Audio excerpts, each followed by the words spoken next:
Thank you for being here.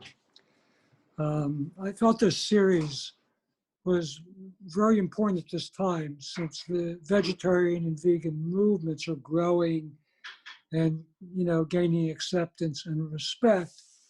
And Macrobiotics has things that are unique that can bring more value to both the vegetarian and vegan movements. And I wanted to make those things known and create a library on the SHI website, a resource. So as Macrobiotics grows, the people can find out more and more information. As many people know, I created together with some friends a definition for macrobiotics and also principles and values so people could understand really what we're about. And tonight I want to talk about common points of the world's long-standing civilization. So first of all, what does that mean? That means all of Asia, China, Japan, Korea, as well as Southeast Asia, all of India, all of the Middle East, all of Europe, North, South, East, and West, and Africa. So these are all the world's longest standing civilizations, and they all have very unique common points. And it doesn't include indigenous people or Polynesian civilization who had a different pattern. But most of the history who built large structures or developed society are part of these long-standing civilizations. So what are the common points? Well, they're all grain-based, but I'll go into that. And because they were grain-based, they all had strong family structures. So not nuclear families, but extended families. And together with that, their life was full of order and structure. By that, I mean, they not only had regular meal times and had meals together, but they had holidays, they had festivals, they had things that you could count on. And these, structure and order bring us a kind of an openness when we know what to expect, what's coming. Then they create a kind of openness and allow us, kind of give us a vitality for our life. Then, in addition to that, they all had the ability to last for many hundreds or, and in most cases, thousands of years. These are civilizations that have been around for a long time. We're 200 and some years. We're in our infancy, and these are people that have stayed on the same piece of land for a long, long time, which means that they had the ability to be harmonious with their environment. And not only harmonious, what they built was harmonious. So when you travel to any of these places, when you see the structures, what was built, there's an incredible harmony with the environment. Now, maybe you think skyscrapers are harmonious, but I think things that complement and harmonize nature are much more pleasing to my senses. So their diets, the common points were they were all grain, bean, and vegetable based, and they also had seeds, nuts, and fruits. So if we look at this, what does it mean? So right now we're very conscious about probiotics, but probiotics, which come from pickled and fermented foods, need prebiotics. Prebiotics means fiber. The most important fiber comes from grains, beans, and vegetables, then is further complemented with seeds, nuts, and fruits. So prebiotics are food for probiotics to grow on, foods that nourish probiotics, which means all of these long-standing civilizations had this same pattern. Together with that, they had mild beverages and mild sweeteners. So this pattern is consistent no matter where you look. And so if you look at grains, then we know in the Americas, we had corn as a grain, but for Asia, the grains were rice, depending on where, short grain or long grain rice, but also barley, and millet. So barley was really the grain of Japan. Rice was the preferred grain, but most people couldn't afford to eat it. So most people ate barley. And when I went to Korea back in the 70s, all the rice there was cooked with barley at that time. So barley was prevalent in both Japan and Korea. Millet was really the grain of China. Again, rice was preferred, but most people were eating millet. Then when we go on to Europe, if we go to the UK, then we know about oats, but also barley and wheat were their grains. And so that they had, many different bread products, porridges made from barley and oats. Then throughout Europe, it depends on the area. Like in Italy, so we know about pasta in Italy, but in northern Italy, then millet was a staple. Like Leonardo da Vinci ate millet every day of his life. So in Italy, you have polenta, you have pasta, you have rice, and you have millet. In Northern Europe, you have wheat, you have barley, oats, you also have rye, and you have buckwheat. In Russia, they're famous for kasha, for buckwheat, but also barley, millet, and wheat. So the point is, throughout Europe, there were a variety of grains. In the Middle East, they ate more cracked wheat products, more bulgur and couscous. Then in Africa, Africa had a brown rice that is unique to Africa. It's not, available. It's not known in any other place. But they also ate corn, barley, millet, and wheat as their grains. And of course, in different areas, like in Ethiopia, teff, so wild grasses, or in the Andes, then quinoa or quinoa. So all of the world's grains, so buckwheat, millet, rice, barley, wheat, corn, and oats, were eaten in different areas and were the mainstay.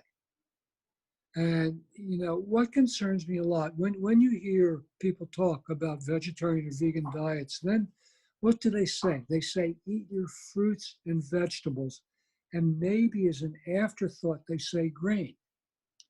However, it's not only about nourishment, and I'm going to talk about this more in much more detail, in other webinars or seminars. It's not only nourishment. Grains have uniqueness. The uniqueness of grain is that it's adaptable. Grain can adapt to the full range of climates where food can grow. It can grow as far north as Lapland, the bottom of the Arctic Circle. Barley grows to the far, far north. It's such a hardy grain. So pretty much every place food can be grown on the planet, grain can accommodate. Plus, grain can last longer than any other food. And it's reported that wheat from Egyptian tombs, thousands of years old wheat, can still sprout. But we know from recent history, grain, if properly stored, can keep and sprout, can grow more grain for 200 to 300 years. Together with that, grain has the most balanced nutrition on the planet. But grain gives us two very important things in our life. One is it gives us resistance, physical and mental resistance. Resistance to illness, infectious and degenerative disease, but also mental resistance to resist control. And together with that, grain creates a direction in life. In other words, to have a clear direction, which is one of the things that's missing in our modern society. We don't have any direction. Everything is all over the place. There's no clarity in any area. But when we look at traditional societies, there was a cohesiveness. There was a coherency to their life, to their thinking, to what they did, to what they created. And that consistency, that coherence came from eating grain. Now, the same pattern was followed in all the world's long-standing civilizations, with one major exception, and that is Japan. Japan followed the same pattern, but where they had two additions, which are seaweeds. Now, seaweeds were also eaten in the rest of Asia, but not to the same degree as Japan. And then soy products. And again, there's soy products throughout Asia, but Japan is, I think, the most unique with miso, shoyu, and tofu, natto, soy milk. And there's a lot of controversy about soy, whether it's healthy or not, in the phytoestrogens. But the reality is that all the traditional soy products support our health in many ways and actually balance our hormonal system and actually protect us from harmful estrogens. But practically speaking, Japan has the greatest health and longevity of any country in modern times. So how do we explain that? Well, I think it's pretty easy. They followed the same pattern: grains, beans, vegetables, seeds, nuts, fruits, plus seaweeds and dairy foods. And seaweeds provide, besides providing valuable minerals and iodine, seaweeds protect us from environmental toxins, heavy metals, and radiation. And now that those things are, a concern everywhere. Then the other thing is very interesting, because most everything that's healthy is under attack. So brown rice is under attack. The gluten grains, barley, and wheat and rye are under attack. Corn is under attack. And grains, all grains are under attack because of phytic acid. Because people are saying that phytic acid interferes with mineral absorption. However, that's a total misunderstanding. The phytic acid in grains, beans, and seeds is actually protective to our bone health and to our nervous system. And how can we prove that? Well, grain-eating people that don't eat animal and dairy foods don't have osteoporosis. They don't have the degree of dementia we have. The elders, in all of the long-standing civilizations, elders are respected. They're respected for their wisdom. They're respected because they know from life's experience how to advise and guide people. Well, if they got dementia as they got older, why would they have that position of respect? But they didn't. Most of them died healthy because they had enough of life. Well, one of the main reasons is grains and phytic acid protecting not only their bones, but their nervous system. So we see these common points. So when you hear eat your vegetables and fruits, or fruits and vegetables, of course, that's very important, but we need to have order, and that order is grains, vegetables, and fruits. Now, where do beans come in? Well, in Japan, they eat very little beans. They eat azuki beans and they eat black soybeans, mainly soybeans for the most part, outside of edamame, boiled green soybeans, were fermented. They were processed soybeans. So most of their beans came from processed soybeans. Every place else had beans as a regular food, but three grains absolutely need beans to complement them. Long grain rice, so in hotter climates like India, Southeast Asia, especially India, then beans are a regular part of the diet. They need beans together with their long grain rice. People who ate cracked wheat products, bulgur and couscous, so they were complemented especially with chickpeas. Then people who ate corn and beans are a natural complement. So beans became even a stronger part in those people who ate long grain brown rice, people who ate cracked wheat products, and people who ate corn. But everyone else ate a combination of grains, beans, vegetables, seeds, nuts, and fruits. Now, why pickled and fermented foods? Well, pickled and fermented foods, number one, provide preservation. Second, when we naturally ferment a food, we create nutrients that weren't there before, unique nutrients. And together with pickling and fermenting, then there was different types of drying, including sun drying. And sun drying increases or creates vitamin D the same as it does in our skin. So mushrooms are a good source of vitamin D, but especially sun-dried mushrooms. But the point is, so they ate naturally pickled and fermented foods, which created unique nutrients and a unique environment in a microbiome. Now, it's been known forever in all these places that we have two guts, especially in the Orient. The gut in our microbiome controls and regulates this other brain. So we have two brains, our microbiome and our brain that we normally consider. And our gut actually controls our nutrition, our immunity, our moods, our creativity. However, this is just a thought, and I can't really verify it, but if we're eating foods that create unique nutrients that didn't exist before for our nourishment, wouldn't we also then create unique thoughts or unique creative thoughts by eating this combination of prebiotics and probiotics? And I think the answer is yes. I can only speak from my own experience. I was a terrible student. I hated school. I couldn't sit down to read until I ate brown rice, miso soup, and vegetables, and something just clicked.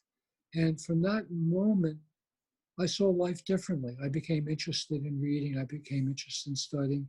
Everything became interesting. But what went along with that is discoveries. And what we find now, we have modern scientific discoveries, but all the world's long-standing civilizations had life's discoveries, wisdom, things that further our life and our well-being. Now, where do animal and dairy foods fit in with this? Because, I've heard from so many people, oh, we always ate plenty of meat, and I grew up and my parents ate plenty of meat. Well, I know my family came from the Ukraine, and they're poor, and I know they had very, very little meat, incredibly little. I mean, they lived on, on grains, beans, potatoes, and vegetables, and some eggs. But at any rate, so when I wanted to revise my book, The Complete Macrobiotic Diet, to do the latest one, I decided to do some research. And I found this really interesting document.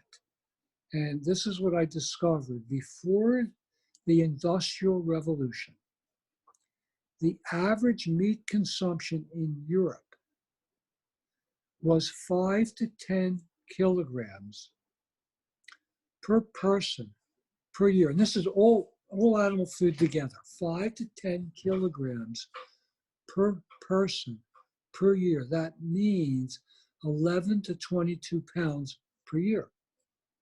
And most of it was for holidays and festivals in the form of roasts or stews. So a village would roast an animal, or they make a huge stew, and then they would eat that for days. So if you do the math, the most that could have been eaten in Europe is 3 to 4 ounces of animal food per week. That's almost nothing. That's the upper limit. But the reality is they were eating less. And that was mainly cooked in foods like beef barley stew or pork cooked with beans. It was cooked, in food. It wasn't eating a steak or a slab of meat. So even though we think we've always eaten this much animal food, we haven't. Then there were 3 exceptions that I could find: China, India, and Japan. Their average animal food consumption was 2 kilograms per person per year, 4.5 pounds. It was almost nothing. They were eating virtually no animal foods out of holidays and festivals. And Japan has no history of dairy food consumption.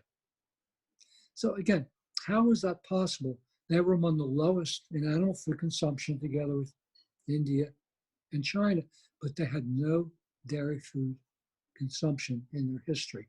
How did they do that? Again, the answer is soy products and seaweeds. So, which brings me to the next point. Macrobiotics is not a traditional diet. It's not a traditional lifestyle. Macrobiotics is traditionally based. What that means, it's based on the traditions of these long-standing civilizations. And as I mentioned last time, indigenous and local foods were taken into account. So what they did was consistent with macrobiotic philosophy. They had a way of eating that was balanced for the environment, and they had a way of eating that didn't necessitate the eating of animal foods. And when people chose, it was really very small amounts. Now, macrobiotics is not a vegan practice, although many macrobiotic people choose to be vegan. You have that choice to follow the traditional pattern of little animal and dairy foods or none. That's really your choice. But this combination gives us the most unique nutrition, so we're able to make the choice in a healthy way. Now, what we can see in macrobiotics, because in a way the vegetarian and vegan movements are younger. So George Osawa first came to this country in 1959. Kushis were very active in the 60s, together with the Iharas and other teachers. So we have basically 60 years. So we have three generations. We have people like myself who got together with someone else practicing macrobiotics, and then we had kids. And most of the macrobiotic women I know ate little or no fish. They didn't really want to eat fish when they were pregnant. Some did, but most didn't. But interestingly enough, the kids were so much stronger than the parents. So my kids are stronger than me. And when I traveled, I saw the kids of all my friends. It was the same pattern. The macrobiotic kids were stronger than their parents. Now, a lot of these kids got together with someone else practicing macrobiotics, or at least someone health-oriented. And then they had kids. So that means the grandchildren are stronger than the parents. In other words, each generation is getting stronger. Now, what's unique about this? In diagnosis classes, I often divide people with people born before World War II, people born during the war, and people born after the war. And you can see that people born before World War II had much stronger constitutions. They are physically and mentally stronger in every way. They could withstand difficulties that we just can't now. People during the war were also incredibly strong. And people born after the war, baby boomers like myself, each decade is weaker and weaker. So now when you see kids that are born, they don't look like the kids when I grew up. And just think about it.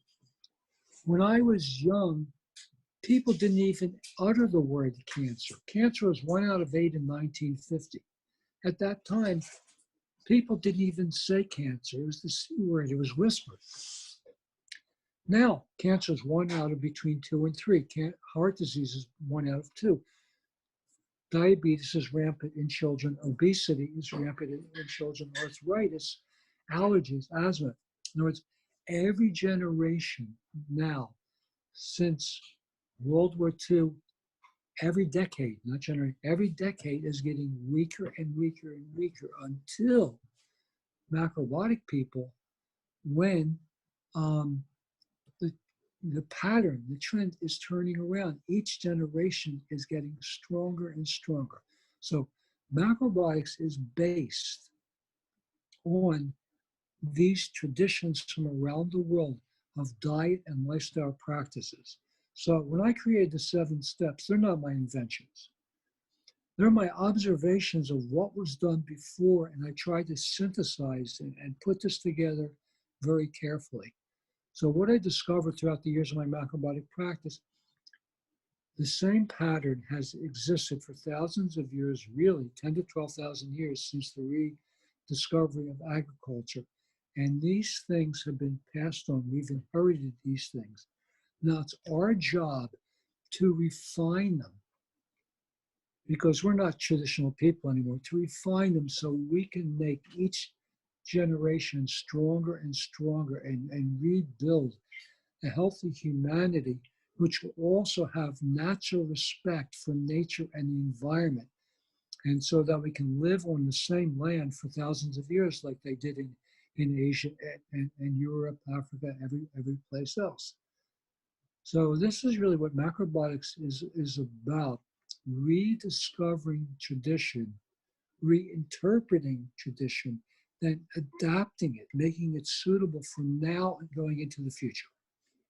Then before we end, we have our first ever annual full macrobiotic conference online, October 15th to the 18th. 7 teachers, 14 classes. These are master classes with macrobiotic superstars. I carefully chose the people because they would all have a unique offering to adapting and developing, refining your macrobiotic practice, helping you to get the most out of your macrobiotic practice as far as health and enjoyment and creativity. And the final thing, so Susan and I wrote the Ultimate Guide to Eating for Longevity. And I've been thinking about this a lot, because we wanted to create something that was a guidebook for what we've inherited and moving us forward to capturing these things, this order, this structure, and getting the most out of our grain, bean, vegetable-based diet. And I got this thought. So in 1946, Dr. Benjamin Spock wrote Baby and Child Care. It was a book that raised the baby boomers. You know, when I got older and I looked at my parents' book, what I discovered, Benjamin Spock's book, it raised a generation. And wouldn't you know that Dr. Spock later became macrobiotic because he was so steeped in practicality and common sense, and macrobiotics spoke to him. So for the latter part of his life, he did practice macrobiotics. And so in thinking, so what's the comparison? Well, the Ultimate Guide to Eating for Longevity is really a book for our generation to guide people back to health. How to get the most, not only of your macrobiotic practice, but your vegetarian and vegan practice. And other times people have sent in questions. So if we can just take a few minutes, if there's any questions, I'd like to open it up because it's such an important topic. Maybe just take 5 minutes. If anyone has questions, try to answer them. Thank you very much. All right, thank you, Denny, for that. Just as he says, if anyone has any questions about anything that was discussed during tonight's webinar, or any general questions that are not related to any counseling issues of any sort, feel free. I just opened up the chat. We have about 5 minutes, or maybe you can just physically raise your hand, or we also have a raise hand feature that Zoom utilizes. I will just have to unmute you. So if anyone has a question, just let me know, and we'll address as many as we can within that 5-minute time. Marielle, it looks like. Okay. So I'm going to unmute you, and you can either type or you can ask your question out loud. Okay. Can you hear me? Yes. Yes. Okay. Thank you very much, Danny. First, I live in Florida now, but I used to live in Philadelphia, and I used to go to a scene market and was. Great. My question, Danny, was that if you could speak just a little bit more about what you mean by order and structure in the macrobiotic diet. And I'm sorry, I might have to mute myself because of my little dog, but it is about discipline, and I'm gonna mute myself, okay? No. Order and structure means nature is orderly. We have day follows night. There's an orderly progression of the seasons. There's an orderly progression of the moon. And that gives rise to order and structure in our life. So regular meal times, Then respect and adjustment to the season, as well as celebration of holidays, as well as nature, appreciating and respecting nature where all of these things come from. And the same as everyone thrives on order and structure, just like children, when they have an orderly life, when they have the right type of discipline, they thrive. And when children are just left to be loose, they don't. So one of the things that's missing in modern life is this order and structure. And what's unique about our macrobiotic practice, because so many people think, well, macrobiotics is about food, the macrobiotic diet, but it's not. Macrobiotics is a lifestyle, and the order and structure bring life and new meaning to our food and cooking and lifestyle. So, yeah. All right, thank you. We have another question. Vicky, I'm going to unmute you right now, or I'm asking to unmute. You just have to click that button. Good evening. Denny, I did hear about the prebiotics. You mentioned fiber and you indicated the grains, the fruits, the beans, but you mainly said grains, fruit, and veggies. But either my mind just went to sleep real quick, but I didn't hear about the probiotics. Okay. So probiotics, which are, in everybody's mind, are naturally pickled and fermented foods. Miso, shoyu, sauerkraut, kimchi, natural vinegars, unyielded sourdough bread, and natural, good high quality alcohol. They're all naturally either pickled or fermented foods, and they are the probiotics. Okay. Then prebiotics means fiber. Fiber, especially in grains, beans, and vegetables, but also in seeds, nuts, and fruits. So the combination of fiber together are the prebiotics, which is food for the probiotics. Okay. All right. Thank you for that explanation. You're welcome. Maybe one more question, if anybody has it.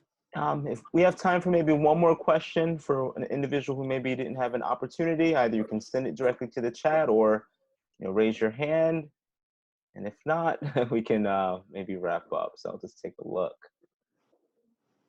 All right, looks Vicky, you have another question? Okay, one more question for Vicky, and then we will wrap up afterwards. Just going to unmute you again.